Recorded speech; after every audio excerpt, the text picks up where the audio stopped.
Здраво, вие слушате Радио Канал 103. Ова е 20-тото издание на емисијата ТВ103, која што е специализирана емисија на оваа радиостаница, посветена на актуелните ТВ серии со оглед на мас продукцијата на овој обид за забавување на гледачкиот аудиториум. Потребно е постоењето на една емисија од овој калибар, за да може да се направи една соодветна селекција, да се филтрира сето тоа што барем јас сметам дека е клучно за да погледнете, затоа што живееме во свет во кој што самотијата се прехранува со душите на многумина. Многу лесно е да се потоне во молк во себе си и да се загуби кормилото во животот, пред се дозволувајќи и на бедата и мизеријата да го насочуваат ова едно постоење што го имаме директно кон пропаста. Човекот станува најголемото чудовиште, додека не се соочи со надприродни појави кои ќе му објаснат дека светот е чудно место, од кое не ги знаеме баш сите тајни одаи кои водат до непознатото. Денес ви говорам за серија која продира во мрачните домени на човештвото, ги истражува тегобите, тагата, болката, страдањето на ликовите, давајќи им огледало во кое може да забележат дека тие се всушност чудовиштата, односно најголемиот непријател во собствениот живот, пречката која што треба да ја надминат. Денес ќе ви говорам за серијата Monsterland, во кој монструмите се во непосредна близина на ликовите, за да ги потсетат дека имаат загубено значителен дел од хуманоста заради тоа што се однесуваат почовечки од нив. На почетокот на емисијата слушнавме две композиции кои што се извинувам, неколку композиции кои што се создадени од Густаво Сантаолала, односно станува збор за композиторот кој што работи севкупната музика на оваа ТВ серија, односно слушнавме Dizzy, Hurting Beast, Getting Ready и Solitude, а во продолжение, традиционално, како и секоја емисија, слушаме по една композиција од Rage Against the Machine, преслушуваме нивната севкупна дискографија со цел дека и намена дека со незиното преслушување ќе заврши оваа COVID пандемија, меѓутоа некако крајот не се надзира дека е толку блиско. Па затоа, во меѓувреме, слушаме композиција од Evil Empire, конкретно ќе слушнеме композицијата Roll Right,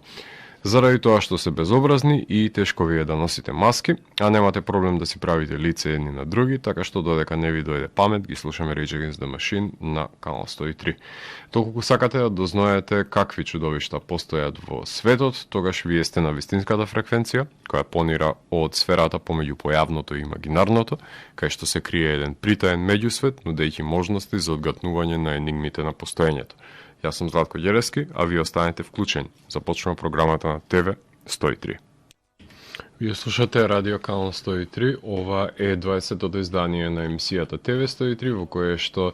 ќе ви говорам за серијата Monsterland, која што е антолошка хорор серија, создадена за стриминг сервисот Hulu.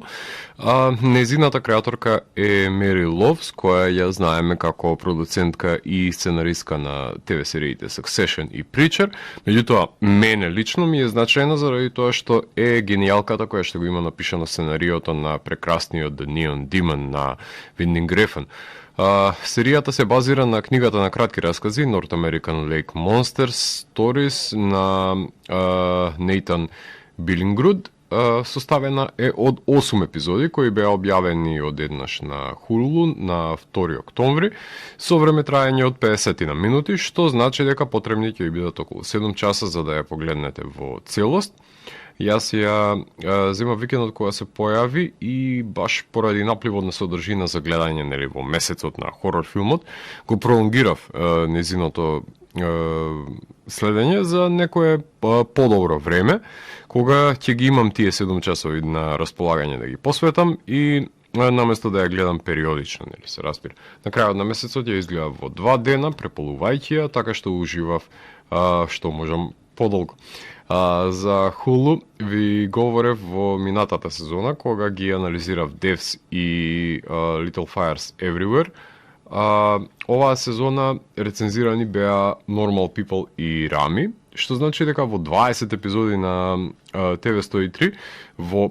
5 од нив ви говорам за серии од овој стриминг сервис, што значи дека иако немаат кој знае колкав квантитет, поседуваат квалитетна селекција на серии, кои и тоа како треба да бидат погледнати. Во најава е нивната нова серија Teacher, која што започна со емитување, ако не се лажам, на 10 ноември, а најавена е и The Hardy Boys за наредниот месец. На 20 ноември, во меѓувреме, е најавено ревитализирањето на култната Animaniacs, односно тие објавуваат со темпо од една серија во месецот. Меѓутоа, таа што ќе објават вреди да се погледне, за разлика од конкурентните на Netflix, кои што пообјавуваат 5-6 серии неделно. Меѓутоа, не баш вреди да се троши време на сите нив, треба се направи дополнителна селекција. Hulu окупираат и откупуваат пред се и европски серии, како што овој месец ќе ја погледнеме, например, No Man's Land од Франција или па британската The Sister, која што игра на ITV во јануари, мислам дека ќе биде објавена на ова нова стриминг платформа. Имаат доста значајни серии најавено за наредната година, посебно од жанровската провениенција, така што со нетрпение чекам да погледам што ќе добиеме од Hulu, кој дефинитивно бира квалитет пред квантитет, што е пристап кој секогаш мене повеќе ми се допаѓа. Уште минатата година беше најавено инволвирањето во серијата од страна на продукцијата на Purno Television, како што инволвирањето на Arthouse компанијата и тоа како има удел врз изборот пред се на инди хорор режисери кои ќе бидат инволвирани во снимањето на епизодите. Серијата беше снимена во Кингстон, во Њујорк, во ноември 2019 година, избегнувајќи ја ковид пандемијата. За да добиете представа за каков тип на серија станува збор, морам да истакнам најпрво дека таа е работена во антолошкиот, односно портмоне, односно омнибус или како и да сакате наречете го форматот, во кој секоја епизода содржи засебна приказна, прераскажана од различен режисер и режисерка, неповрзана со случувањата на претходната, носејќи собствена естетика и тематски преокупации. Во одредени антологии има и хиперлинкување, меѓутоа во некои тоа е сведено на минимум. Затоа нема да можам да ви споделам некакво генерално гледиште за функционирањето на епизодите, затоа што ги третирав како засебни среднометражни филмови. Најблиски ми се со Masters of Horror серијалот, само затоа што авторите на Monsterland се млади независни хорор филмаджи кои допрва треба да се докажат во занаетот, односно дали воопшто поседуваат способност да ги уплашат идните генерации. Сите приказни вклучуваат главен трагичен лик кој се наоѓа во незавидна позиција во животот, односно едни скршени индивидуи забележуваме со ниска самодоверба и изгледи за просперитет, дали поради донесените одлуки од минатото или поради кроењето на несаканата судбина, тие пред се наоѓаат во безизлезна ситуација и тогаш во нивниот живот влегуваат монструмите, што овозможуваат да се збогати депресивната и апатична социјална мелодрама со фантастични елементи, кои ќе отворат сосема поразлични погледи на постоењето, затоа што не се повеќе тие центарот на универзумот и светот има недопрени домени кои кај некои ликови ќе побудат надеж, а кај други па ќе го забрзаат, падот кон пропаста. Жанровски се прелеваат митолошките преданија за постоењето на монструмите со безволните и апатични животи на ликовите кои имаат заглавено во ендекот на собственото постоење, но средбата со надприродното знае да им овозможи и да погледнат и во себе и да забележат на нова страница од книгата на животот за која можеби не биле свесни дека постои една притаена способност која се додека не се соочили со непознатото не би излегла на површина. Мора да ги напоменеме насловите на епизодите, како што се Порт Форчан, Юджин, Нью Орлинс, Нью Йорк, Пейнфилд, Пелешиос, Айрон Ривер и Нью Йорк. Значи тоа се називите на насловите на епизодите, што е јасна индикација дека овие називи се ознаки за подречјата кај што се одвиваат чинодејствијата, со тоа што не се обелоденети одвивањата на настаните, ниту пак типот на чудовиштето кое ќе биде присутно во серијата. Хорор антологиите имаат огромна традиција, така што Creep Show, Tales from the Crypt, Night Gallery, Tales from the Dark Side, дури и серијалите Friday the 13 кои што беа наменети за малите екрани, може да ги земете предвид. Значи, кој серијали да го одберете, соодветствува на овој формат, за кој што ви говорам во рамките на емисијата, а многу други серии, нели, сепак се заслужени што постои воопшто овој формат низ годините, кој е изграден благодарение врз основа на тоа што постоеле The Twilight Zone, односно зоната на самракот, која што го иницирала воопшто овој вид на снимање на 30 минутни, например, епизоди, со таа структура од 3 чинови, со запознавање на ликовите, со чување со непознатото и самиот пресврт кој што води кон епилогот. За разрешницата на овие фантастични елементи кои што сепак нудат еден безнадежен епилог, ако можеме така да го наречеме, на финализација на сите епизоди. Сега Hulu имаш уште една серија која што е работена во манирот на ова антолошко, се извинувам, сосредоточување на епизодите. Нејзиниот наслов е Into the Dark, кој што беше хорор серијал за кој што ви говоре во Дансе Макабре, во мојата друга емисија, кој што па беше составен со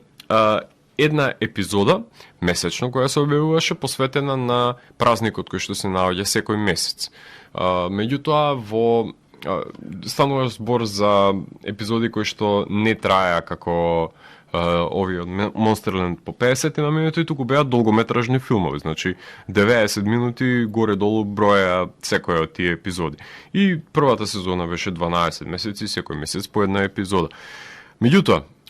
втората сезона го загубив интересот искрено за епизодите и не сум ги догледал, признавам, последните 2 или 3 епизоди се уште. Во Monsterland немав губење на интересот, напротив, ужива во епизодите, затоа што големината лежи буквално во длабочината на човечката мака, која се разработува во серијата и монструмите имаат одлични практични ефекти, значи ова е спој на најдоброто и најкористното од мелодрамата и од хорор жанрот во едно. И затоа моја топла препорака е да ја погледнете Monsterland. Тука ќе направиме кратка музичка пауза и во продолжение слушаме композиции кои што ги има создадено Густаво Сантолола за потребите на Monsterland. Така што уживајте во композициите на самиот автор, а потоа ќе ви говорам за првите 4 епизоди, односно ќе ја преполавам, баш и на начинот на кој што јас ја погледнав. Ќе ви говорам за содржината и за ликовите кои што се појавуваат во првите 4 епизоди. Уживајте. Вие слушате Радио Канал 103, ова е 20-тото издание на емисијата ТВ 103, специализирана емисија на ова радио, посветена на актуелните и квалитетни ТВ серии, а во овој сегмент сакам да говорам за епизодите, односно првите 4 епизоди конкретно, на ТВ серијата Monsterland. Именно започнува со Порт Форшон, односно Луизијана,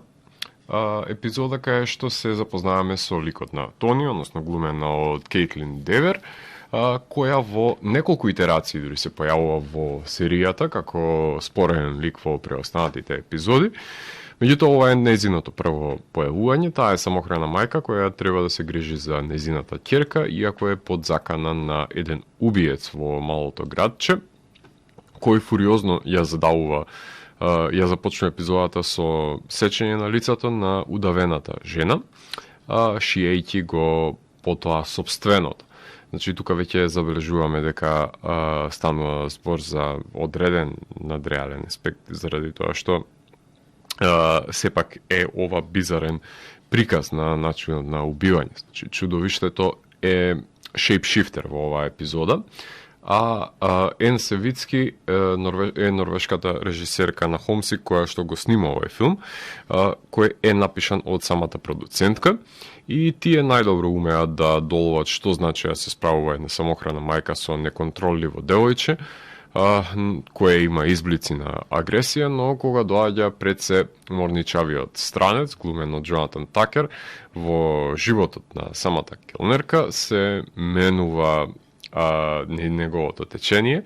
која има еден одличен диалог со него, која потенцира дека е жртва на одлуките во животот и затоа не може да биде повеќе од тоа што е. И тоа во самата најава, во трейлерот е искористена една од најдобрите реплики во самата серија, односно кога потенцира дека на почетокот на животот ги имаме сите тие можности што сакаме да бидеме, нели, како мали, и со секоја одлука која што и правиме, се повеќе и повеќе се намалуваат тие одлуки и на крајот завршуваме со тоа што ден денес сме. Една фаталистична и детерминистична концепција за поимање на светот кој што го има, меѓутоа и не е толку далеко од вистината во поглед на незиниот живот. Меѓутоа, интересно е тоа што Такер, например, односно убиецот во оваа епизода глумеше во Texas Chainsaw Massacre, во ремейкот, а сега и самиот со нож си го сече собственото лице и има тука една интерна шега, очигледно за намената на Leatherface и женскиот лик пред се сака да излезе од собствената кожа, а затоа се пресретнува и со ликови кои што навираат туѓа кожа за да преживеат, од кои еден е ненаситен со убивањето на луѓето, како што можеме да забележиме. Значи, оваа епизода буквално го воспоставува тонот на сето тоа што следува во серијата, заради тоа што е најдобар пример за комбинацијата помеѓу тешката мелодрама со сите тие тегобни предизвици со кои што се соочуваат ликовите и надприродните елементи, односно доаѓањето на монструмите во нивните животи кои што од корен ги менуваат, со тоа што оваа комбинаторика, значи овие агенси се забележливи во сите епизоди и одлично што оваа епизода го отвора конкретно серијалот, затоа што е своевиден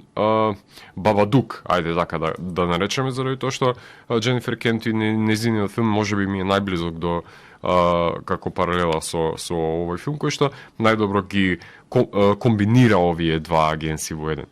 Втората епизода е лоцирана во Јуџин во Орегон. Станува збор за епизода која што започнува со кратењето на осигурувањето за набавување на лековите на родителот, односно здравственото осигурување, што директно ги посочува пред се проблемите на американското здравство, кои го принудуваат синот да земе помалку лекови од препишаното за да се справи со последиците неговата мајка од мозочниот удар. Бен Рапапорт глуми во оваа епизода, во која главниот лик е самотник, кој нема верни пријатели и да му помогнат во незавидната позиција во која што се наоѓа, меѓутоа се спријателува со врсници во Чецова, која, според мене, на најдобар и најинвентивен начин ги прикажува нивните соодноси, затоа што искрен да бидам, на нерви ми оди кога морам да читам реферати на чет додека се одвива действието, што воопшто не е филмско решение, освен на местата каде што тоа е повеќе од потребно. Затоа, оваа солуција која што ја носи епизодата, за мене конкретно, е револуционерна, заради тоа што тука и гледаме ликовите со кои што комуницира самиот лик, како се глумат себе си во просторијата во зависност од тоа што го пишуваат. Значи го глумат воопшто диалогот кој што се воспоставува, што е многу по-инвентивно и по-филмски прифатливо со оглед на тоа што е визуализирано, за разлика од читање на текст на самиот екран.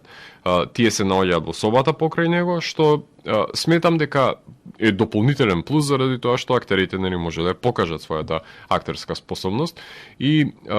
треба да го земат овој пример останатите режисери како услов за снимање на чет, се разбира доколку е возможно воопшто да се искористат актерите како своевидна проекција на сето тоа што е напишано. Режисерот на Super Dark Times ја режира оваа епизода, односно Кевин Филипс, во која прогонете самотникот од сениште кое се наоѓа во собата во оваа Coming of Age епизода, во која ќе се бори со помош на новостекнатите, пријатели од домените на социјалните мрежи, кон кои мора да ја докаже лојалност. Сега, сенките се дефинирани дека се виновници зошто немаат ликовите среќа во животот и протагонистите се групираат и пред се го регрутираат самотникот, не баре се треба да се бори против терористи, а момчето е ставен во позиција на инсел, кој со огледна тоа што таткото го има напуштено и нема комуникација со дополнителните, зборувам физичка комуникација и интерперсонална, која што не ги двои со екран неговите квази новостекнати пријатели, туку со живи битија. Така што самотијата е повеќе од очигледна во овој сегмент. Смалувањето на крајот на сенката најдобро говори за тоа дека сме самите собствени непријатели со кои што треба да се соочиме, а не да наоѓаме изговори во другите, конкретно во овие битија. Епизода која што забележувам дека малкумина мои колеги разбираат, колку што можев да согледам на интернет, меѓутоа и тоа како е значајна и има неколку клучни решенија кои што може да получат многу автори во иднина за тоа како треба да пристапат на овој coming of age проблем кој што се развива.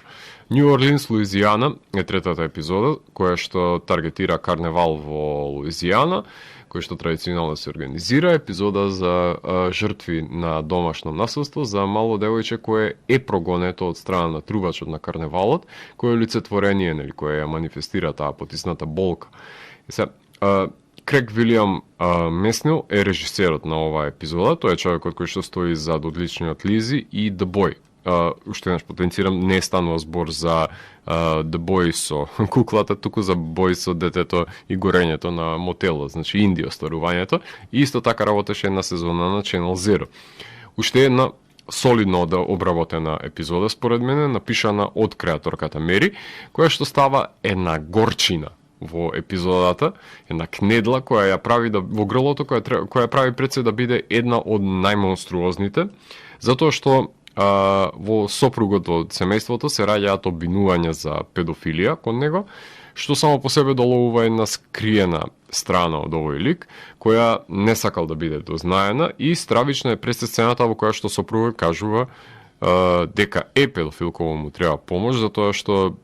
има 40 случаи против докторот кои што се водат. Дефинитивно ова е една шокантна епизода,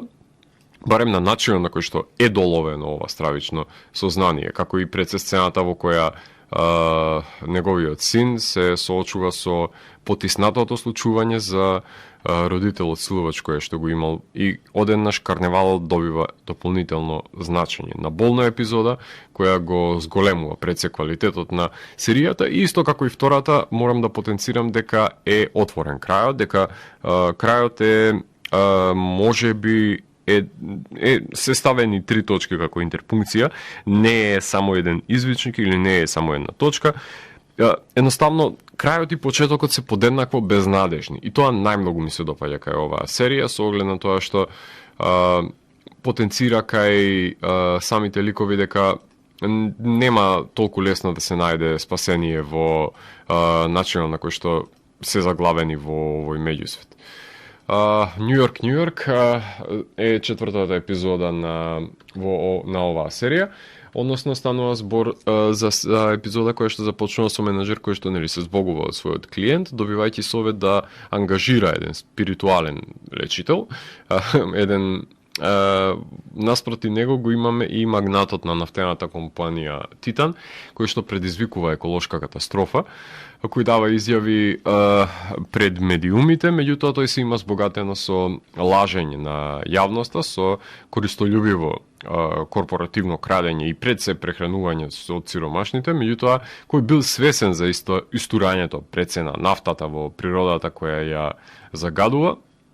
Игл Егилсон е режисерот на епизодата, односно станува збор за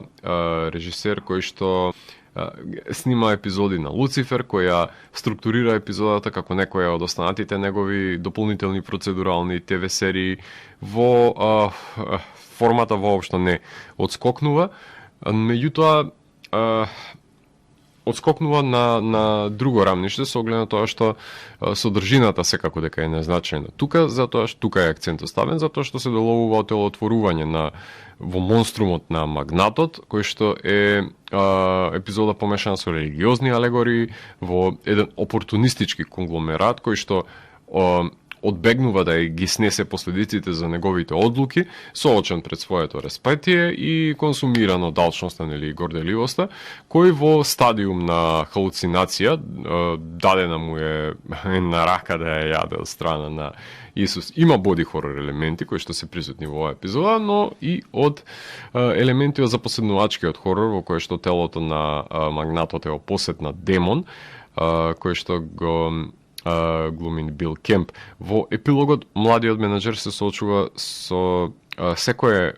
мало да кое го има кажано и направено премолчувајќи на злото и на крајот уште еднаш е отворен, запрашувајќи се дали е предоцна можеби да се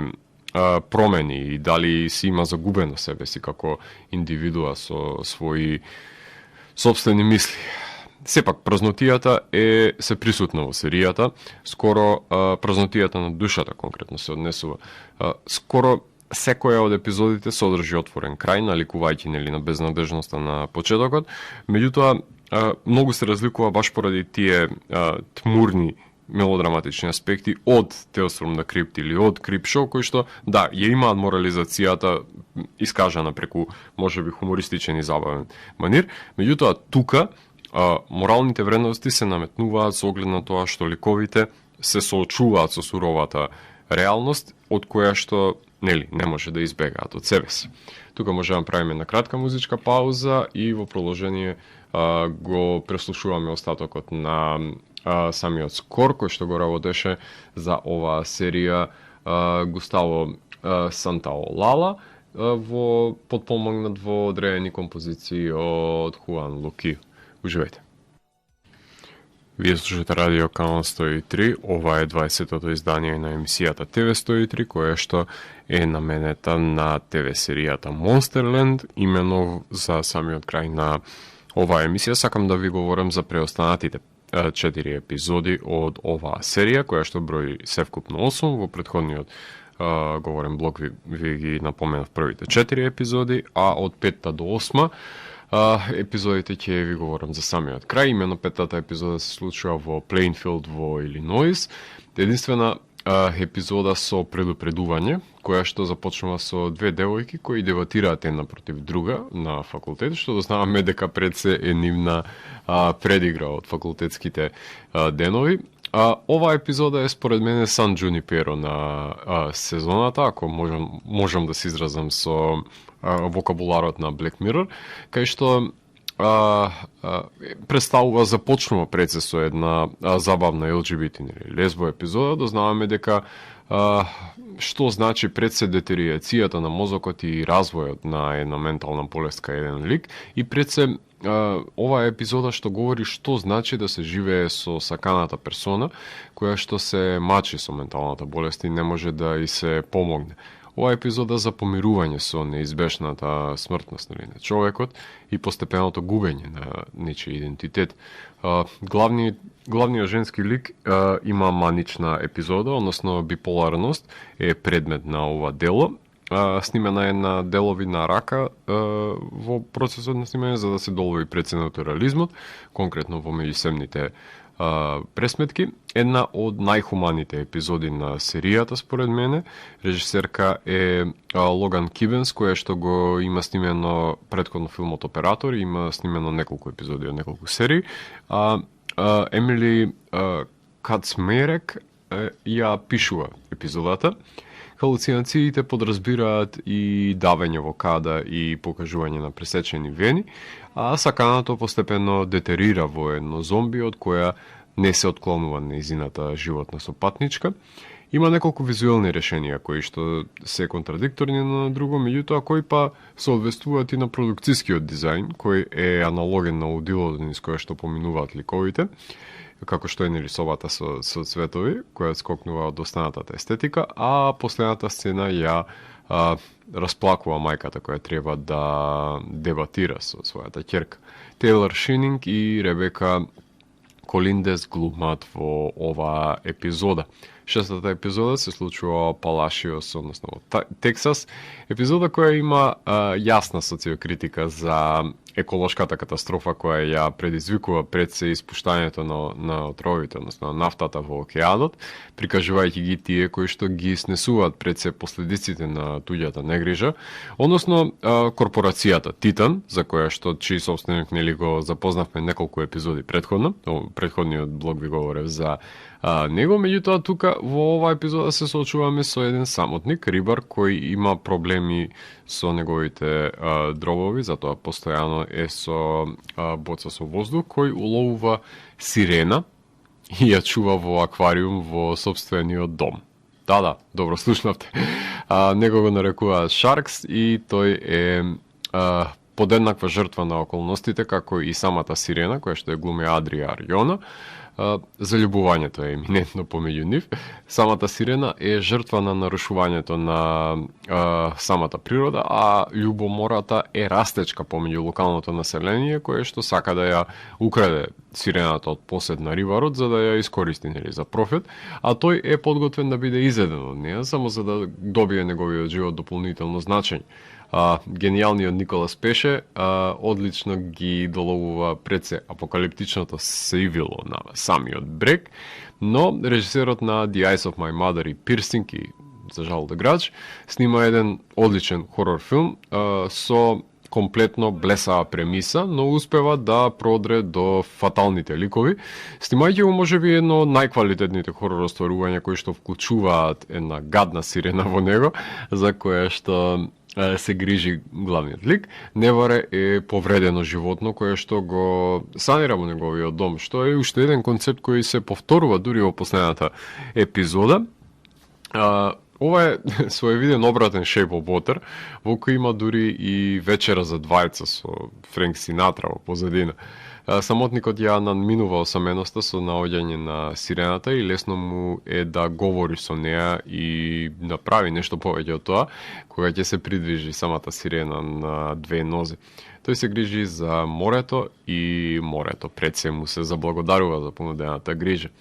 Предпоследната епизода, седмата епизода е насловена како Iron River, односно местност во Мичиген, во кој што се запознаваме со една повлечена и една популарна пријателка. Coming of Age уште една епизода, барем во почетокот, со повремени навраќања во детството, која се поистоветува за популарната девојка, е фасцинирана со самите убици и се поистоветува со жртвите на убиецот од малото местенце. Популарната девојка има дечко и се развива љубомора помеѓу двете пријателки, од кои што исчезнува популарната девојка одејќи во шумата. Ова епизода за завист и себичност, како и за пред се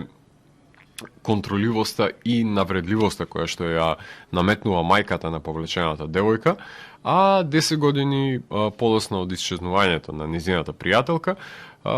се наоѓа повлечената девојка во позиција на популарната девојка и ја зазема буквално станувајќи невеста која што го краде животот на популарната девојка, која не само животот, туку и низиниот дечко и речиси е посвоена од страна на низината мајка. Пријателките на богатата и популарна девојка не ја сакаат повлечената девојка во нивното блискост и смета дека е виновна за исчезнувањето на нивната пријателка. Дезире Акхаван е режисерката на The Miseducation of Cameron Post и Appropriate Behavior, за која што ви говорев кога беше анализирана серијата Рами, заради тоа што режираше една од епизодите на оваа серија, а Емили повторно го пишува сценариото и за оваа епизода со силни женски ликови, во која повлечената девојка ја злоупотребува позицијата во која што се наоѓа по смртта, наводната смрт на незината пријателка. Пред се, ова е бајковидна епизода со вештерка во шумата, не со убиец, која го поставува условот за замена, за ќерка, и прашањето е дали и колку е пред се подготвена повлечената девојка да ја направи таа жртва, зашто ќе дознаете во последниот кадар на оваа епизода. Кели Мари Тран и Џои Османски глумат во седмата епизода,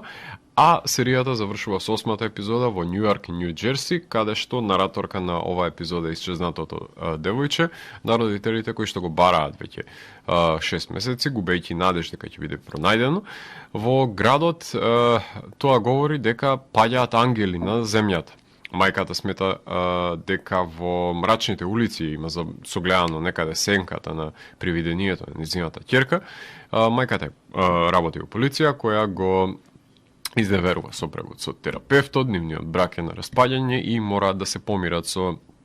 недобиената, односно најава за постоечката смрт на ќерката, со оглед на тоа што е исчезната по долго време. Кейтлин Девер и во овој сегмент се појавува како келнерка, меѓутоа овој пат во Њу Џерси, преселувајќи се од првата епизода, која што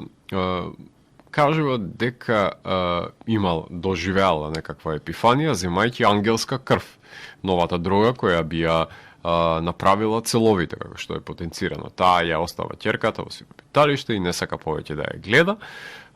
Баба Канвари е режисерот кој што ја работи оваа епизода, односно станува збор за режисерот на Under the Shadow и Wounds, кој знае да направи прекрасен холандски тил, да ја успори снимката, да уфорли халуцинаторен трип помешан со анимирани сегменти и да даде еден своевиден печат на оваа серија.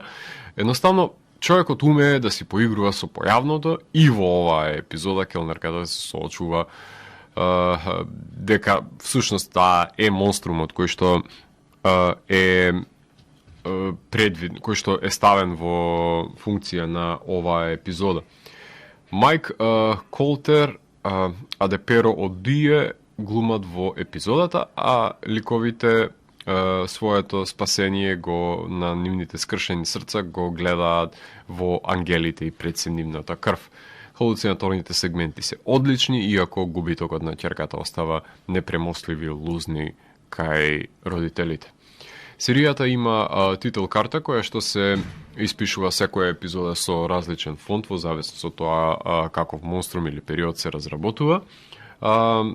Музиката која ја слушавме во оваа емисија компонирано од Густаво Сантаолала, кој што својата кариера ја започна со соработката со одличниот Инариту, компонирајќи музиката на Аморес Перос, на 21 грам, потоа стекнувајќи слава со музиката за The Motorcycle Diaries, Brokeback Mountain, потоа ја работеше музиката за Babel, On the Road, на Beautiful, на Wild Tales, а во последните неколку години можете да слушнете како композитор на видеоиграта The Last of Us, која што ќе биде адаптирана во ТВ серија и ТВ серијата Наркос Мексико. Секој од епизодите варира во потребата на тоа што треба да биде музичката поддршка, така што некаде има интензивен електронски бит, некаде трубачот доаѓа во израз во епизодата во Нью Орлинс, некаде со стануваат акцентирани елегичните примеси кои што треба да истакнат меланхоличната нишка во емоционалните квалитети кои што и поседуваат пред се ликовите, така што различни аспекти во оваа дивергентна антологија зазема функција самата музика. Има две кинематограферки кои што работат по 4 епизоди. Едната од нив е Анет Хелмиг, која што е кинематограферка од Game of Thrones и The Kominsky метод, а другата е Анка Малатинска, која што е кинематограферката на Грета Гервиг во Little Women. Така што секој од епизодите си има свој визуелен печат и естетика,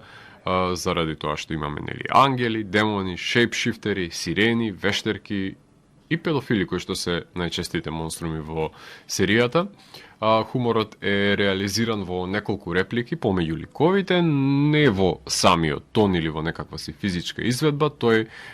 е само во одредена функција на надмудрување, меѓутоа воопшто нема доминантна улога во самата серија, ниту па е наметлив и тоа е поентата да биде стишен што е можно повеќе за да излезе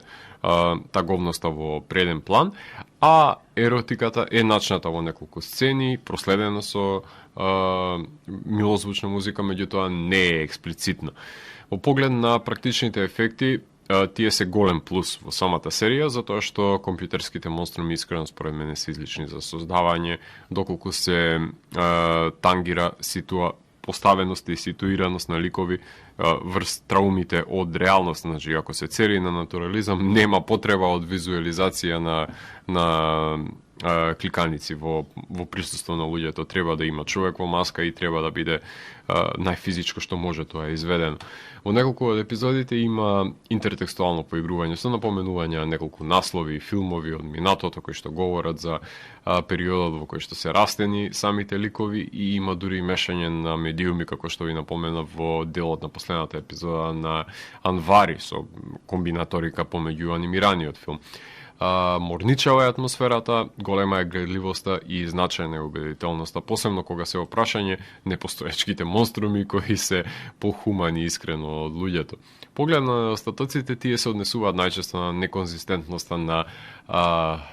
едни епизоди кои што изгледаат на процедурални ТВ серии како да се составен дел наспроти други кои што се доближуваат до филмската естетика. Иако се формулаични монструмите, во некои од епизодите предвидливоста умее да биде непријател, но во некои па инвентивно се приоѓа на проблематиката, која никој не може да негира дека сече здраво парче од тоа што се нарекува човечност во својата најмрачна форма, во која останатите серии нели се плашат да помислат, а не пак да допрат и да се пред се да ги истражат. Во поглед на еволуцијата поради квалитетната обработка на мелодраматичните елементи, социокритиката, градењето на скршените ликови и потребата за излез од безпатието на животот во кој што се заглавени при средбата со монструозните привиденија разработени со практични ефекти. Оваа серија ја евалуирам со високите 8 од 10. Не е поголема оценката затоа што во сите антологии постоечки е проблемот на епизоди кои се подобро реализирани од другите и ја подигнуваат, односно ја намалуваат оценката, па затоа е невозможно да се даде меродавен суд, посебно кога се опрашање сосема различни гласови на филмски естети и секогаш дека некој ќе предимчи од другиот. Не постои некоја антологија која што е подеднакво добра или подеднакво лоша. Меѓутоа, не сум сигурен дека постигна самите автори да направат епизоди кои што би дале некако си препознатлив тон кога би погледнале изводок, така што доколку го задржат можеби морбидниот пристап и инвентивноста на рамнична сценаријата, ќе задржат и практичните ефекти, продлабочат во човечката болка, тогаш не би ми представувало никаков проблем доколку да дадам поголема оценка за наредната сезона. Ова што го погледнав и тоа како ми се допадна и тоа како ужива во мракобесието кое што го поседува серијата, така што се надевам дека продолжението, ако би постоело, секако дека би го погледнал, но не би сакал да ја загуби парејата како што тоа го направи Into the Dark, кој исто така започна одлично, исто така започна фуриозно, но им се потрошија идеите и стравувам дека таков може да биде случајот и со овие монструми. Се надевам дека нема да биде, меѓутоа се е возможно кога се оди на квантитет, а не на квалитет, и ако пребрзо се снимаат или реализираат самите епизоди, ќе видиме во ковид пандемијата колку и како ќе може воопшто да се реализира оваа серија на Hulu. Меѓутоа, дефинитивно е едно од поквалитетните антолошки хорор серии кои што некогаш биле снимени и може да ги погледнете како сметам дека остава еден силен печат на времето во кое што живееме, баш поради тоа што по дефиниција потенцира зошто луѓето кои што баш поради своите предрасуди и незнаење кое што го имаат во поглед на хорор жанрот се обидуваат да го декласираат. Оваа серија буквално го негира. Ја негира нивната неукост заради тоа што потенцира како и зошто е хорор жанрот до ден денес релевантен, зошто може тој во себе да содржи тешка мелодрама, да разработува одредена социокритика и да навлезе таму каде што другите се плашат да допрат, да разработи проблематика која што допира до суштината на човечноста, а сепак при тоа да даде една забавна игра во поглед на прикажување на чудовишта, имагинарните светови во кои што допира пред се човечката фантазија, значи спој помеѓу монденското, односно тривијалното и имагинарното, една убава амалгамирање на сето тоа што еден хорор филм треба да го поседува во одредената ситуација, една хорор серија.